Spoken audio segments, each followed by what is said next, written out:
There are moments when coloring pencils and markers just isn't enough, but there are all kinds of art supplies that enhance my coloring experience. So let's explore the 15 coloring supplies I wish I knew before I started to color. Number 1, acrylic paint pens. This is often an item I grab with every color. Depending on the technique used, they often don't bleed through most pages, and there's always something that I'll find that I need a pop of color or white on the page. There are multiple brands and styles from brush pens and more, and so far I've enjoyed Spectrum and Posca paint pens along with Arteza metallic brush pens. Number 2, blender pen. These days, I prefer a blender pen over a blender pencil because it just saves me time and it kind of gives that marker appearance depending on the brand of pencil. I have tried about 6 blender pens. Some of them are made for pencils, others are made for markers. Bear in mind, based on my experience, it seems like the blender pens do a little better with darker pencils than they do with the lighter color pencils. Number 3, liquid pearls. I've actually been obsessed with these lately, and while I'm not a big fan of glitter, I am attracted to iridescent and metallic colors, which is one of the reasons why I tried these, and they offer so much more than I expected, especially when I use them on quality paper. I also like that they provide a little texture to the coloring pages. Number 4, gel pens. These are incredible at providing a little pop of color for small details. If anything, investing in a neon set is a must, but there have been a couple of coloring pencils that they kind of clash with, causing the gel pens to kind of dry out, so keep that in mind. While I do have a couple brands, lately I've been grabbing for the Sakura Jelly Rolls and the Altitude Metallic Gel Pens. Number 5, fine liners. Lately, whenever I've been coloring, I've noticed that I'm always searching for the fine liner. This is one of the best ways to add texture and depth, but lately I've been using it for shading. I have used the colored fine liners, and those have been really great for a pop of color. Number 6, metallic watercolors. There are times when metallic colors really need to take up an entire space. And I found that the acrylic pens and even the jelly rolls just had too many streaks. So I ended up trying one brand of metallic watercolors. I really like how much these metallics shine. And while I am quite new at getting the technique down on different types of paper, I'm thrilled with the results so far. And we're halfway there.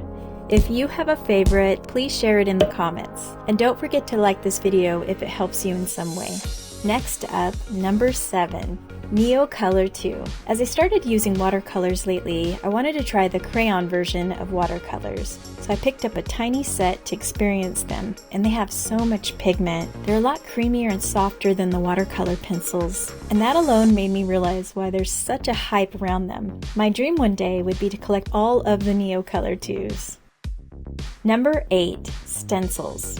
I'm still quite new to stencils, and I have been experimenting with distress ink, but so far they've been helping me provide a lot more texture. Some of the best ones I've enjoyed lately is the Celestial stencils, Sea Life stencils, and Foliage stencils. Number 9, museum goo.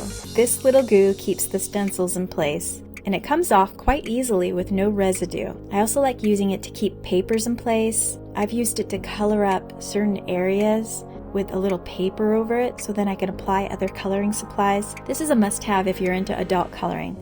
Number 10, clipboards with compartments. Having one like this is incredibly useful as I like to color on the go. Whether it's me coloring in my garden, living room, or traveling, it's always nice to have a surface to color anywhere. Number 11, folding desk with tilting surface. This is one of my favorite ways to color while on a couch, or you can even place it on top of a desk or a table and use it as a standing desk. It's also helpful to share adult coloring with new people as it helps them sit upright instead of hunched over a coloring book. Number 12, glassine paper. Now that I've used coloring supplies that can bleed through pages, these little sheets have been a lifesaver. I do cut them a bit to fit different size coloring book, but overall I really think this is another must-have. Number 13, printer paper.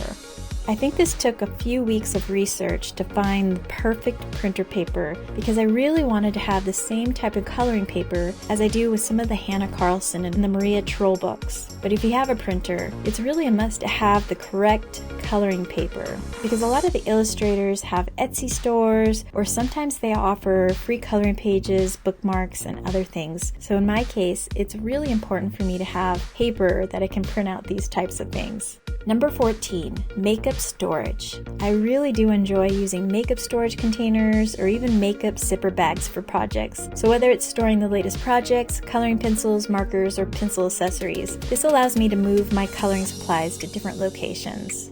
And the last one is number 15, color palette tools. Now, whether you buy the books, whether you use apps on your phone, or maybe you want to invest in the physical Sarah Renee color cubes or the color catalog, whichever one you pick, it's a must-have to find color palettes with ease. Well, there's the must-have art supplies if you are into adult coloring. I hope you found some ideas from this video. Thanks for watching.